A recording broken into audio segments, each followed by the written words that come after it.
लोग कहने लगे खेसारी लाल यादव विवाद करता है, विवाद में रहना मुझे पसंद है, इन लोगों को लगता है, बट मैं नहीं चाहता ये सब कहना, किसी को बोलूँ कुछ और उसका इशू बन जाए। आप तीनों को पता है।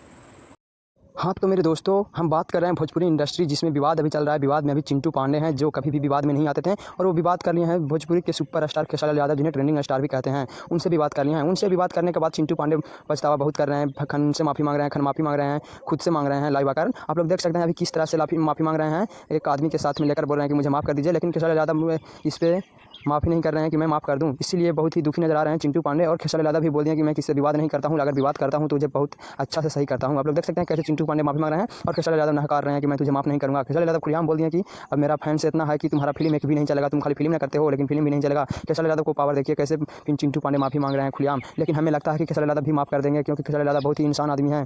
आप लोग देख सकते हैं कैसे खेसारी लाल यादव बोल रहे हैं कि मुझसे अब तेरा फिल्म नहीं चलेगा, मैं कभी विवाद नहीं करता हूँ, वो करता हूँ तो छोड़ता नहीं।